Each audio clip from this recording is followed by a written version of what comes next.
Resources are very important to us, and I'm honored today to be able to introduce Linda Luebbering.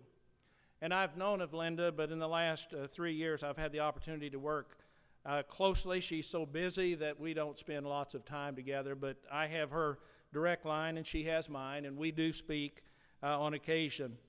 And she serves as the state budget director under Governor Jay Nixon. She had worked out of state in Pennsylvania, and upon his election she returned to that position. Prior to that, she had worked under Governor Holden, and prior to that she spent some time in the Department of Elementary and Secondary Education. She has a master's degree in public administration from the University of Missouri in Columbia, and her undergraduate degree is in economics, also from UMC. And I will tell you that she works very, very hard, and you think you have a tough job. We go into the hearings and she has to speak about the state budget. We talk about education.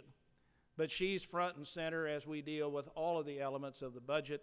And certainly her challenges are many, but she is so professional, so knowledgeable, and so up to the task of responding in an appropriate way.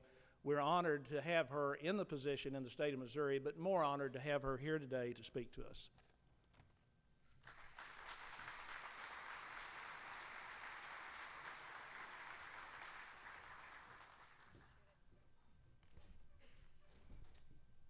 Good morning. Thanks, Ron. Great to be with you here again this year. We are going to do a general budget update again and talk a little bit about various components of the state budget. I'm going to start by focusing on what's going on in the economy, recent economic news, as well as what we're projecting to come up in the years ahead. We'll do an update on our revenue, how we're looking on our resources. As Ron mentioned, the resources are important, so we'll talk about that a little bit. We'll also talk about state spending and what's going on in the state spending arena.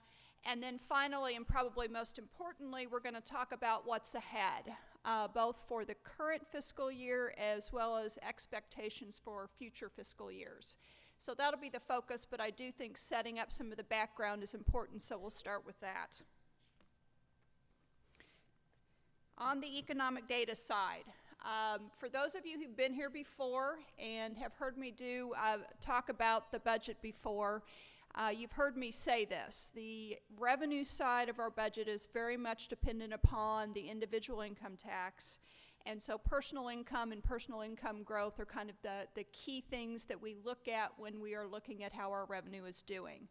As you can see, personal income is growing again. And wages are growing again at about the 2% level.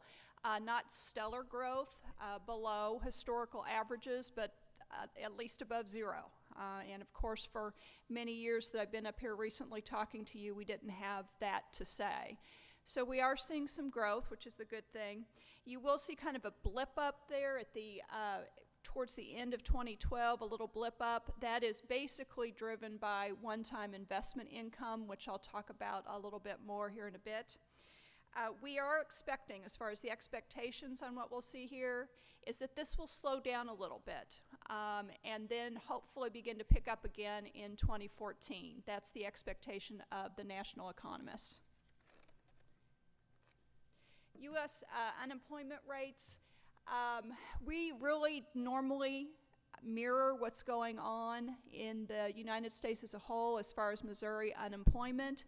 We have been below that, however, during this economic downturn, and even as the economy starts to pick up, Missouri has still stayed below the nation as a whole in the unemployment.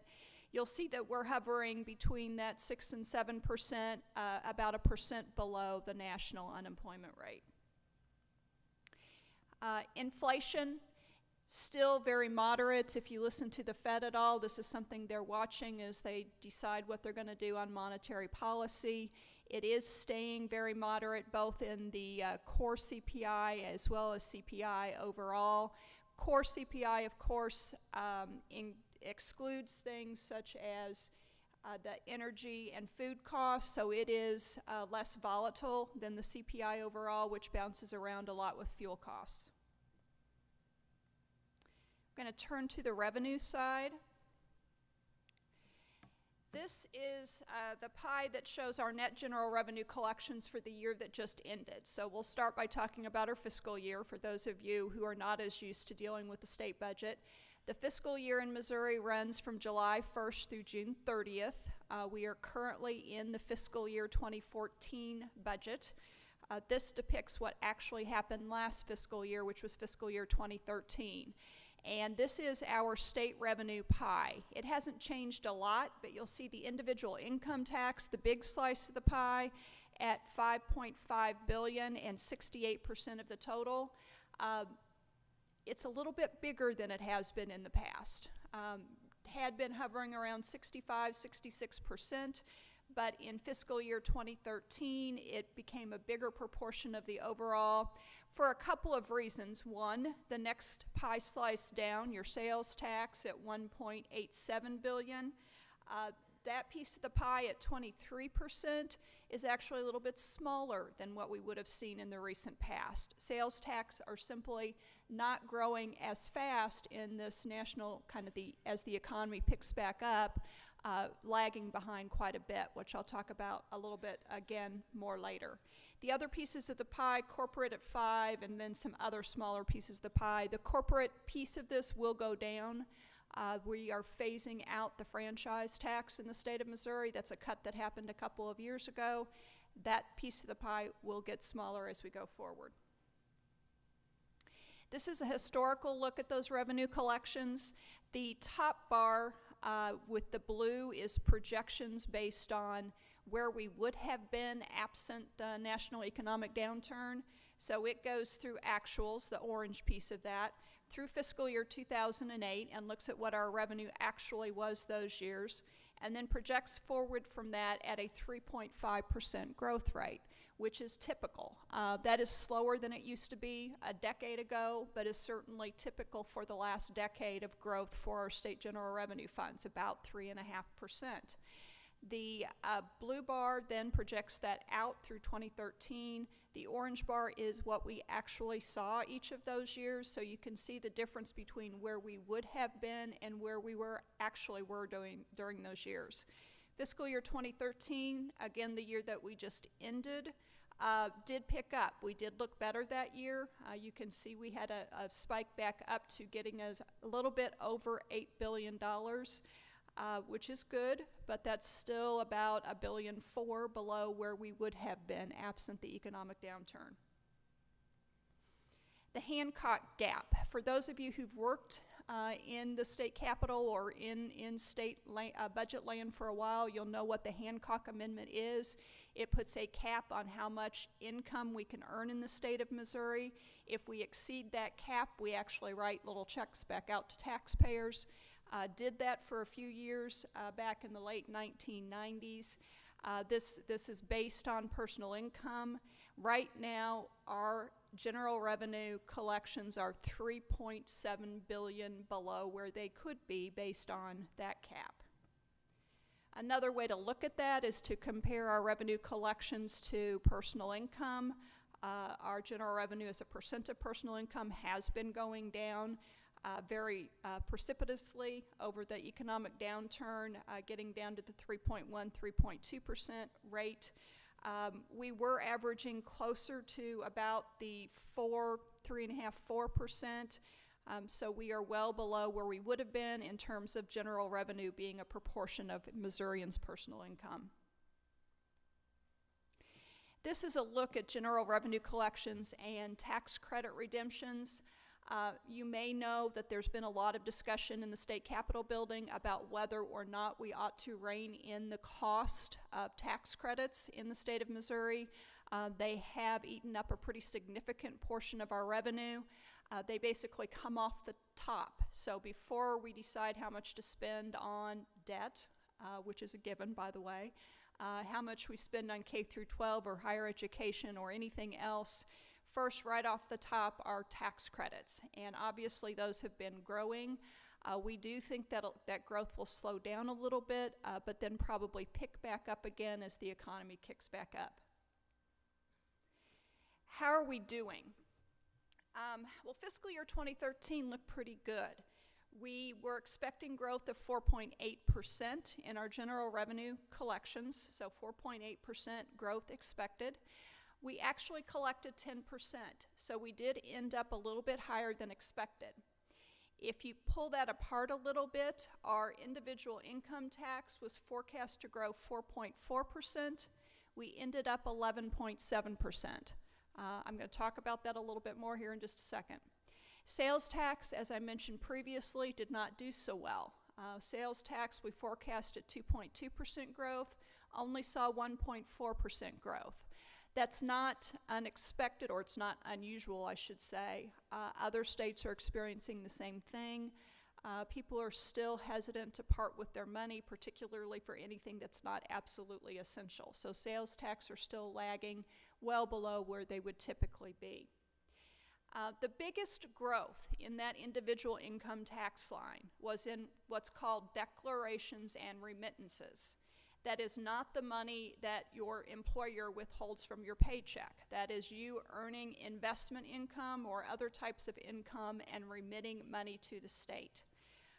Largely, that was driven by people earning money in their investments and connecting that to the fact that they were seeing some volatility in the federal tax code and wanting to claim that investment income before the tax rate went up. So we saw a lot of people taking investment earnings, and that really drove that high growth in the individual income line. Withholding tax, which is what employers withhold from your paycheck, largest source of income for the state of Missouri is out of that withholding tax. That grew by 3.5%, which was actually right on forecast. We forecast 3.5%, and that's exactly what that grew. A big unknown on revenue collections is what's going to happen with House Bill 253, but I'll talk about that a little bit more later. On the spending side, this is our operating budget, our general revenue operating budget in the state of Missouri, parceled out by the major categories. So as you can see, elementary and secondary education, the biggest piece of the pie at about 35% of our overall general revenue operating budget, or $2.9 billion. Higher education at about 10%, $864 million. And then you can see the other slices. Human services is that other big one at $2.5 billion, 30%. That is health care, mental health services, services for the developmentally disabled, services for seniors, etc. The pieces of this pie have not actually changed much. Even during the economic downturn, the pie may have gotten a little bit smaller than we would have liked, but the pieces were basically the same size during that time. This is tax credit redemption by fiscal year, as I mentioned previously. This comes off the top, and you can see how it grew over those years as well, growing to the $629.5 million number. Okay, what's ahead? Base general revenue is doing okay. We're going to need to see continued growth in the economy to keep us on track. But we're looking okay, not terrific, but okay.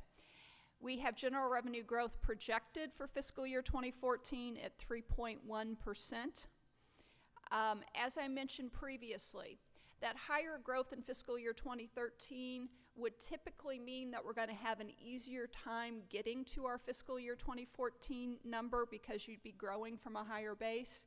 However, that's probably not true this time because much of that extra income that we saw last year was due to that one-time investment earnings. So investment earning, a lot of it probably one-time in nature, means that we should not expect that to continue, which just means our base will probably be smaller, so we're going to have more natural growth in the economy to get to where we need to be this year. A lot of people have talked about all that excess money we had at the end of last year. It was nice to see a little bit more of a cushion than we saw during the economic downturn, but that cushion that we did have is still about half of what it would typically be. So half of what we would normally have as a cushion going into the next fiscal year is what we saw at the end of 2014. Put another way, that extra covers all of 3 weeks worth of spending in the state of Missouri. So did we have a little bit of a cushion? Yes, but it was 3 weeks worth of spending. So we have a ways to go still as we're pulling out of that national economic downturn to really build those balances back up to a more normal level. I think we like to say when we've got school people around us, if you all only had 3 weeks worth of spending in your fund balances, I think we would call you financially distressed. We don't at the state level. We have a budget reserve fund that we can use for cash flow purposes, but that has to be repaid before the end of the fiscal year. So yes, we're making progress, but no, there's not a lot of cash sitting in the bank. Back to House Bill 253, which I mentioned briefly previously. House Bill 253 was approved by the legislature. Governor Nixon did veto it. Many provisions in the bill, and I'll walk through several of them in the upcoming slides. But I want to start by talking about one provision in particular that could cost us $1.2 billion in the year that it goes into effect. And that provision is called the Federal Marketplace Fairness Act provision, FMFA.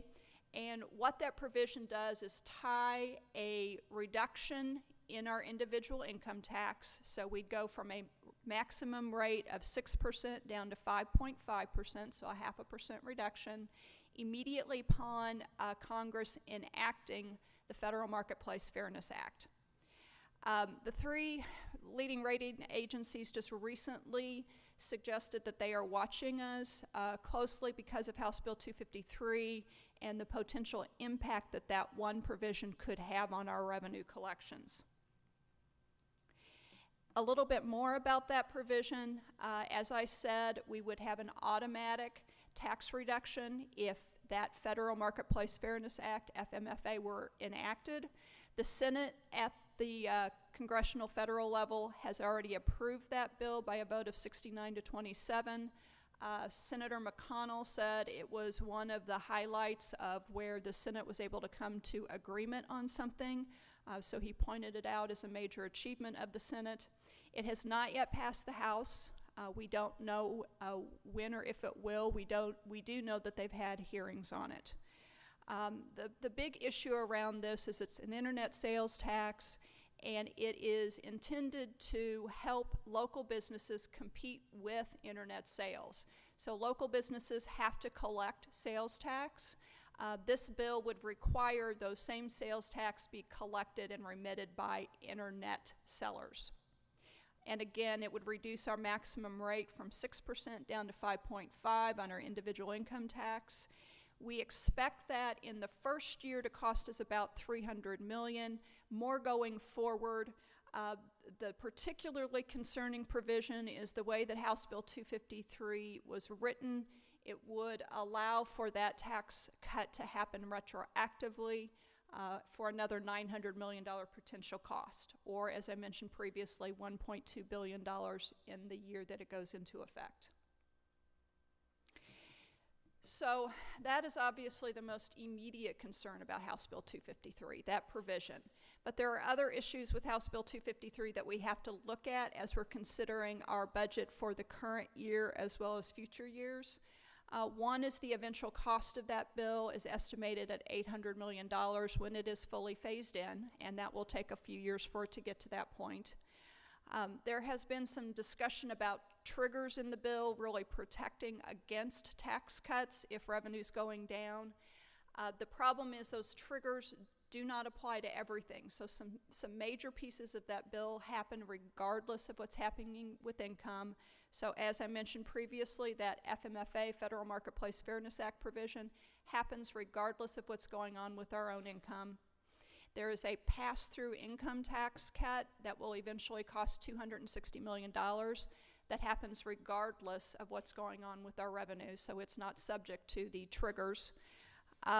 When we look back in history at what would have happened in the past with those triggers or safeguards, so to speak, and look at fiscal year 2009, which was really when we were doing extremely poorly. We had just seen growth rates of minus 6.9%. And the trigger that's in House Bill 253 would have triggered another cut in our revenue in that year. So the triggers really do not protect us from some of those down years.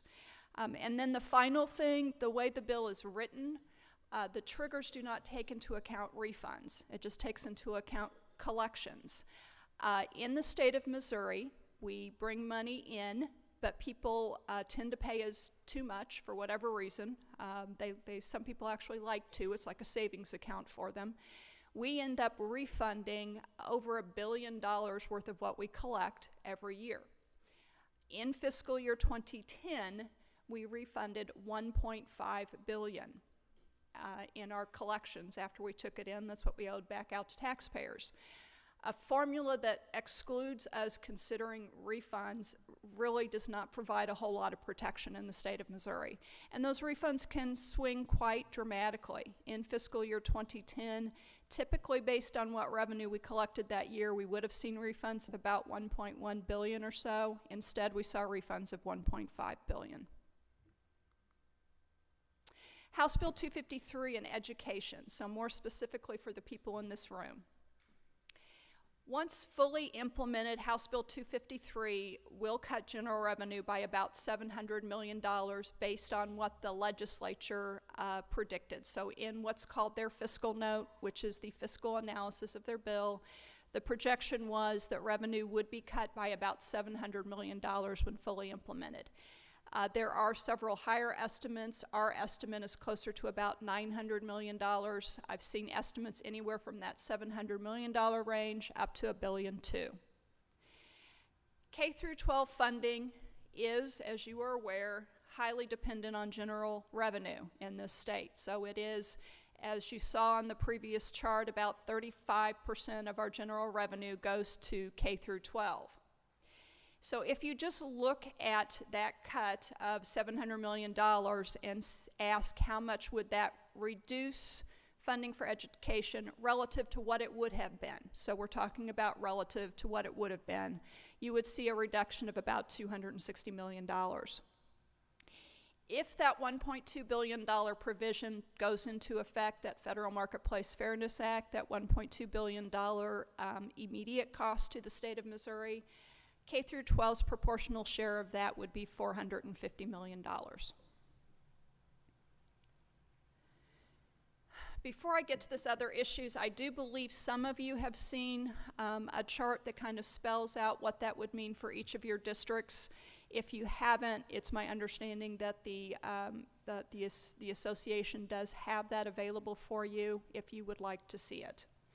So other issues for fiscal year 2014 and going forward. I won't spend much time on this, but the legislature decided not to expand Medicaid in the state of Missouri.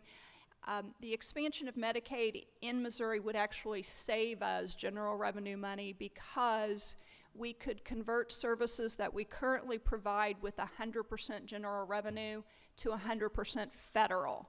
So we're not achieving those savings that we could otherwise have seen, roughly $40 million in the current fiscal year, estimated at $100 million in future years. The legislature may decide to go ahead and expand Medicaid at some point in the future, but at the moment they have not made that decision. Another issue for us is that we do not yet have tax credit reform. It has been talked about a lot in the Capitol building, but nothing has happened yet. Without some sort of tax credit reform to rein in the cost of those tax credits, we are anticipating as the economy really starts to take off again, the cost of those tax credits will also take off again because people will be more interested in building new buildings, restoring historic structures, etc., all of those types of things eligible for tax credits. One of the things specifically for education group is an understanding about other revenue sources that do provide funding. Although largely general revenue driven, K through 12 also receives funding from lottery funds, lottery for education funds. The budget that we're in right now, so the truly agreed TAFP, truly agreed and finally passed budget, that's the budget that we're dealing with for fiscal year 2014, assumes lottery revenue of $316 million. That would require 9% growth over where we actually ended last year. So we are watching that closely. Don't know yet if we're going to be able to get to that growth level. If not, we will have to do something later in the fiscal year in terms of restricting appropriation authority or other things to get that lottery back into line with actual revenue. I don't have it up here, but just kind of for you to be thinking about, riverboat gaming revenue also projected in the budget to grow. Not by as much as lottery, so we're hopeful that riverboat gaming revenue will meet expectations, but we'll also be watching that as we move forward. We're also still looking at other legislation. There could be other legislation in addition to House Bill 253 that could have a negative impact on our revenue, so we're still monitoring that as well. So, kind of a summary of what I just went through as far as our expectations for the current year and future fiscal years.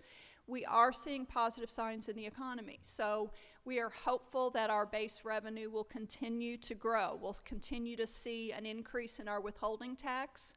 Hopefully that sales tax revenue will pick up as we go forward and as people are feeling more confident about their own income and will start spending money on things again. I will say we did see a little bit more growth on the automobile side. This last year, people, if they were going to buy anything, they bought cars, which is good. That revenue, however, doesn't go to general revenue. It goes to highways in the state of Missouri. So that is a constitutionally dedicated revenue source for the highway fund. We do know that House Bill 253 has huge negative implications for revenue. That could happen immediately. It could happen phased in over the next few years. We'll be watching that very closely. We do know without tax credit reform and without Medicaid expansion, we will lose savings that we had hoped for in both of those areas. And then finally, as I mentioned, lottery is going to really struggle to get to that 9% rate. So we may have to take additional actions at some point in the future to deal with that lottery potential shortfall in lottery revenue. So with that, I'm going to end my presentation. I don't know, Ron, if we have time for a couple of questions. Okay. Happy to take questions if anybody has them. I can't necessarily see folks here. Anybody have questions? If not, the presentation is, okay.